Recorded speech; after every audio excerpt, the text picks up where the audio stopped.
Emmett, about Don't your... say it.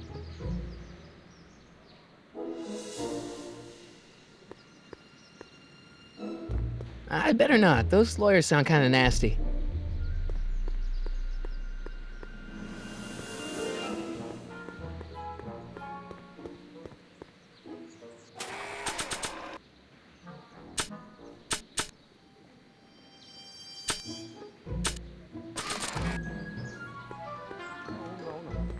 Not possible. No. Lord, Will you just give me a chance?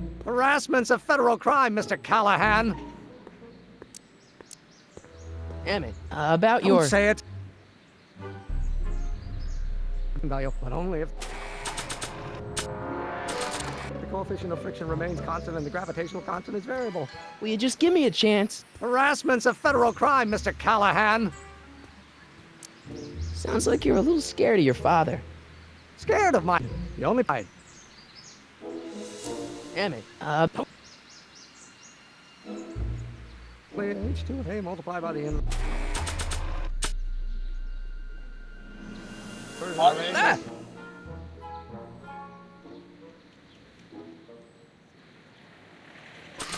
Now less than expectation value of A, right? No. What am I missing here?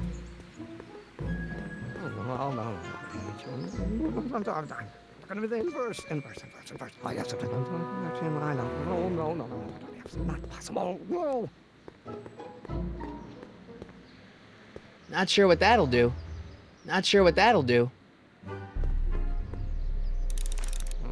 Now if H...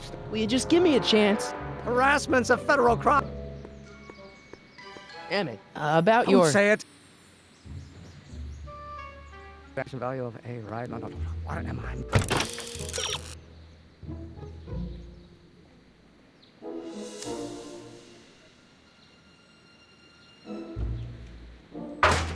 missing here?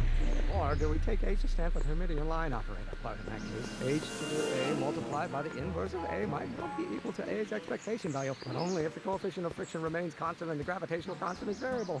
Wait, is that even possible? Oh, let's start over. Force equals mass times acceleration, of course. That's Newton. But how many newtons are required to maintain a constant mass of acceleration?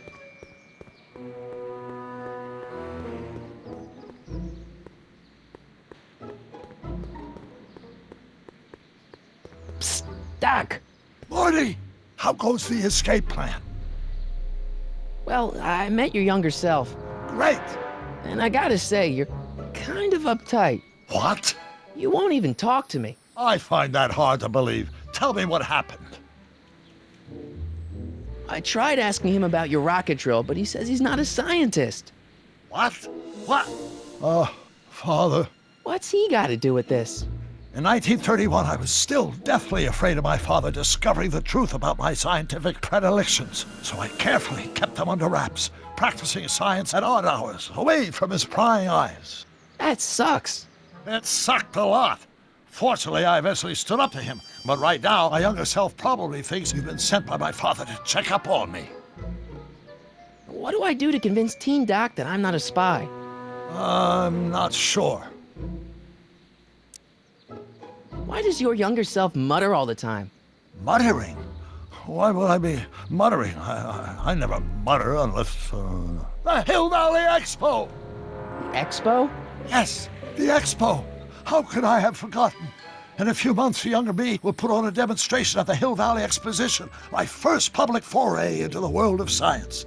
Everyone in town will be there, including a number of noted inventors who shaped my career. So, it was a big success? No, it was a miserable failure, but it was a spectacularly miserable failure, one which marked my transition from an amateur garage scientist into a professional seeker of truth. You know, your younger self seems really dedicated to the law. It's a facade, I assure you. I had to keep up appearances to appease my father. Let's talk about your younger self's problems later. Okay, but don't forget we're on a bit of a deadline here.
I don't want to record them right now.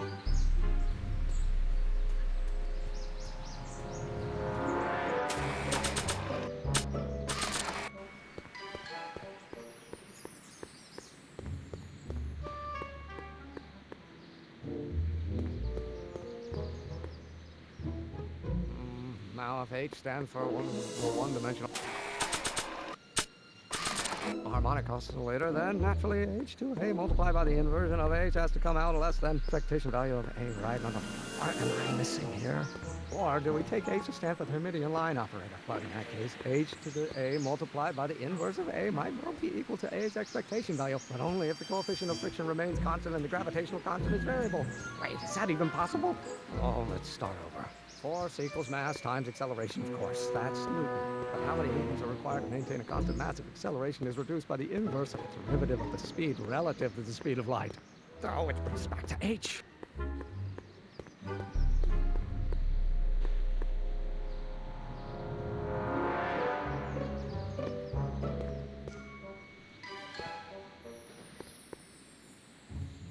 Well, no. It's going to be the inverse. Inverse. Oh, yes, oh, think, Emmett, think. H to the A multiplied by the inverse of A. H to the A multiplied by the inverse of A. Will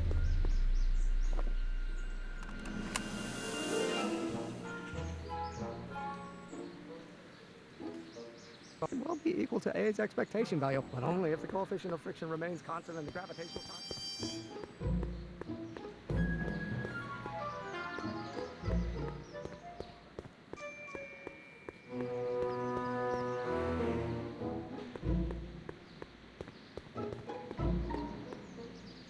Psst, Doc! So, Doc, does this ring a bell? Oh, think, Emmett, think. H to the A multiplied by the inverse of A. H to the A multiplied by the inverse of A. Good grief! Is that me? I sound so... Young? I was gonna say intense. I forgot how wound up I used to get. Yeah, but what are you muttering about? Oh, that's easy. It's Ivanov's conundrum. Just tell my younger self that H equals the Hamiltonian operator. Won't giving him the answer mess up the time stream? Only if it turns out that reality is actually nothing more than a holographic illusion created by the interplay of subatomic particles on a vast two-dimensional membrane. So... It'll be fine.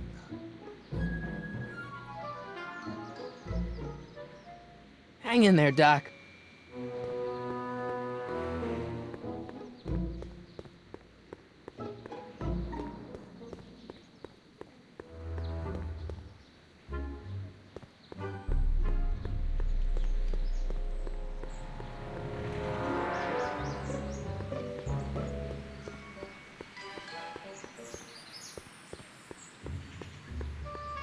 Will you just give me a chance? Harassment's a federal crime, Mr. Callahan.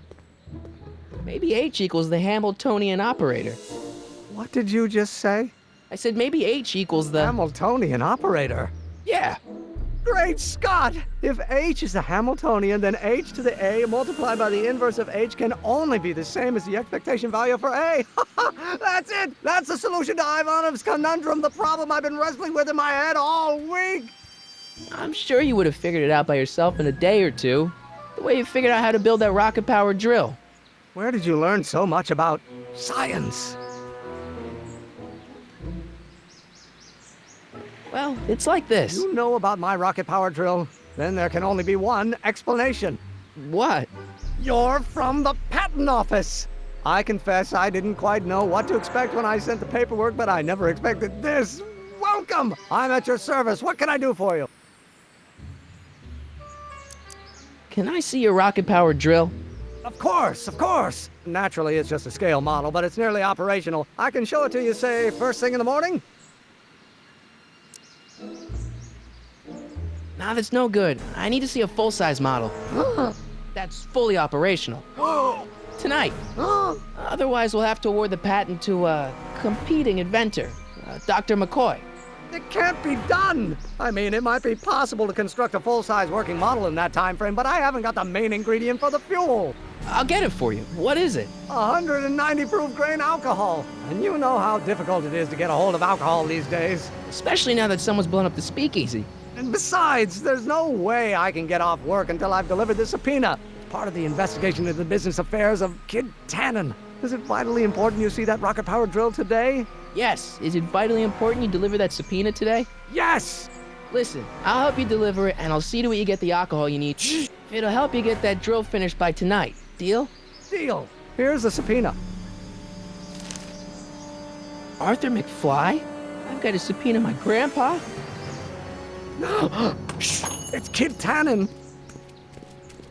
Hey, I just saw him at the soup kitchen yelling at Arthur McFly. I'm not surprised. Arthur does the books for his business. What kind of business? That's what the DA is trying to find out. Let's go talk to him. No! Why not? Kid Tannen can tell us where Arthur's hiding. Yeah, well, he can also have us fitted for a Chicago overcoat.